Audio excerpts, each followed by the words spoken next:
पापाटवीनृणां कलेशदादभ्रकण्टका यावन परसु प्राप्तो देवी भागवता विदः। कहा गया मनुष्यों के लिए पाप रूपी अरण्य तभी तक दुखप्रद है जब तक माँ की ये कथा बीच में चल के नहीं आती। जब श्रीमद् देवी भागवत जैसा महान ग्रंथ हमारे सन्मुख चल कर के आता है तो वहाँ समस्त वेदनाएं संपूर्ण कष्ट समाप्त हो जाता है। नित्यम यह सुनियाद भक्ता देवी भागवतम परम, जिसने रोजाना इस कथा को सुन लिया न तस्य दुर्लभम किच्चित कदाचित कच्चिदस्तु ही। मुझे तो ऐसा लग रहा है, मेरा हृदय बोल रहा है, नवरात्रा में श्रीमद् देवी भागवत की कथा सुनने का मतलब है 51 शक्तिपीठ का दर्शन कर लेना। इसका फल ये है। वैसे तो संभव नहीं है, लेकिन इस कथा को सुन करके अवश्य में भी अनुभूति हो रही है। माता रानी की एक एक पीठ का दर्शन होगा। 52वीं पीठ ये माता वैष्णो देवी की है, जहाँ पहाड़ियों के बीच में, पहाड़ों के बीच में, और हम इस कथा का आनंद लाभ लेने को जा रहे हैं। लिखा है बंध्या वा काक बंध्या वा अमृत बंध्या च अंगना श्रवणांत तदुषादि निवत्ते न संशया। तो वर्णन किया गया है कि जिसको संतान हो नहीं रही है या होकर मौत को प्राप्त हो रही है या उदर में ही संतान समाप्त हो रही है या जन्म लेने के बाद संतान समाप्त हो रही है, ऐसी नारी को, ऐसे पुरुष को यह श्रीमद् देवी भागवत की कथा जरूर सुननी चाहिए।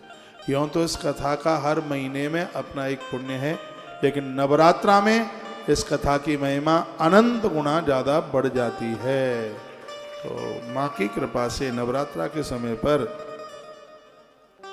इस कथा को सुनने का सौभाग्य प्राप्त हो रहा है। लिखा है नवरात्रे पठेत नित्यम शारदीय भक्तिता, चाहे शारदीय नवरात्रा चाहे चैत्र की नवरात्रा, तस्याम्बिका तो संतुष्टा ददाति इच्छादिकम फलम।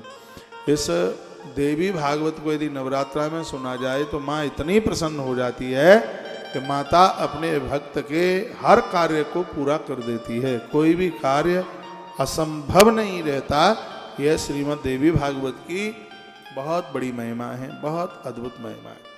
इसमें कहा है कि माँ हर इच्छा को पूरा कर देती है। इतनी बड़ी महिमा है। मैया को 4-5 चीज़ें ज़्यादा प्रिय है, वो आप सुन लीजिए। नंबर 1 घट स्थापन, नंबर 2 अखंड ज्योत। अखंड ज्योत जलाइए, एक छोटा देवला पास में रखिए, उसके ऊपर फूल पड़ जाता है। दीपक के ऊपर फूल पड़ना बड़ा शुभ है, अशुभ नहीं है, बहुत शुभ है। देवता आते प्रसन्न होता है तब ज्योत के ऊपर फूल पड़ता है। जब उस फूल को आप उतारें, उसको संभालें, तो एक दूसरा देवला आपने रखा है, पहले उसमें से उस ज्योत को जला के रख लीजिए, फिर उसको संभालिए। संभालते समय यदि बुझ भी जाती है तो आपकी ज्योत खंडित नहीं मानी जाएगी, क्योंकि अलग से दिया जला हुआ रखा है। यदि बुझ जाती है तो दूसरे दिए से उसको जला दीजिएगा। ज्योत बुझ गई, आपने माचिस की तीली से जलाया है तो वो आपकी खंडित ज्योत मानी जाएगी। ज्योत के ऊपर बड़ा ध्यान दिया जाता है। यूँ तो पीतल की भी ज्योत होती है, चांदी की भी होती है, लेकिन मिट्टी के पात्र में ज्योत जलाई जाती है, वो सबसे ज़्यादा प्रभावशाली होती है। इसमें 3 ज्योतें जलाने का विधान है। एक घी की ज्योत है, एक तिल के तेल की ज्योत है, और एक सरसों के तेल की ज्योत है। ये 3 ज्योत। सरसों के तेल की जो ज्योत है वो बीमारी को खत्म करती है। तिल के तेल की जो ज्योत है वो पूर्वजों को प्रसन्न करती है। जो घी के ज्योत है, घी की, ये देवताओं को अति प्रसन्न करती है। यदि व्यवस्था है तो तीनों की ज्योत जलाइए।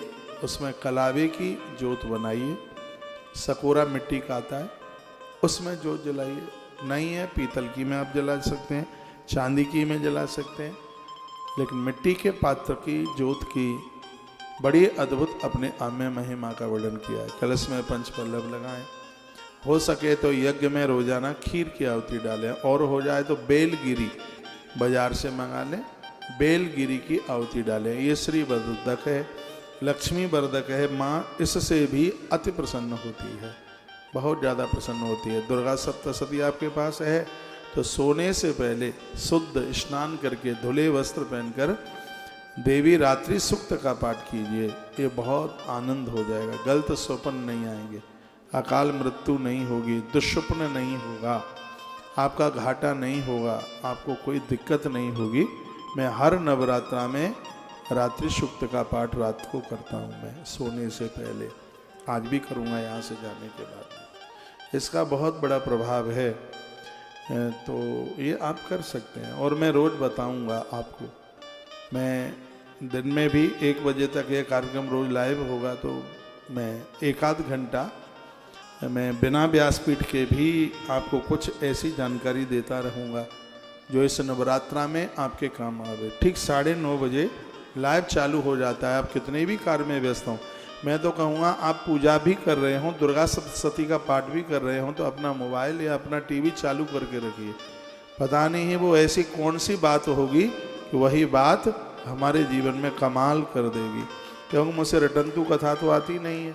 अब के बार भी ये देवी भागवत आप सुनेंगे तो और बार की देवी भागवत से हट करके होगी, ये बहुत कुछ विशेष होगी। मैं बड़ा प्रफुल्लित हूँ, मैं बहुत आनंदित हूँ। और मैंने तो माँ से मांगा कि हे माँ, जिंदगी की अंतिम श्वास तक वर्ष में 1 बार तेरे दर्शन होते रहें। खाली दर्शन ही नहीं, हे माँ, यह वाणी का फूल तेरे चरणों में चढ़ता रहे। बस इतनी कृपा कर दें कि हम अब हर वर्ष माँ तेरी महिमा तेरे चरणों में परोसने के लिए आते रहे। श्रद्धा बहुत है माता वैष्णो देवी के प्रति, माँ भगवती जगदम्बा के प्रति। आइए रामायण की एक चौपाई के साथ फिर हम आरती की तरफ बढ़ेंगे। बेटियां यदि मुझे सुन पा रही हैं पूरे देश में, तो आप पर डे प्रत्येक दिन 8 गुड़हल के फूल यही चौपाई बोलकर माँ के चरणों में चढ़ाइए। 8 गुड़हल के फूल लेना, 8 बार ये चौपाई बोलना और 8 फूल चढ़ाना माँ के चरणों में। 2 चौपाइयाँ बोल करके 1 चौपाई पूरी होगी। जय जय गिरिवर राज किशोरी, जय जय गिरिवर राज किशोरी, जय महिष मुख चंदित कोरी, जय जय गिरिवर राज किशोरी, जय जय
माता जानकी ने इन चौपाइयों के साथ में माँ भवानी की स्तुति की है। राम पति के रूप में मिले, इतना अच्छा सा घर वर प्राप्त हुआ।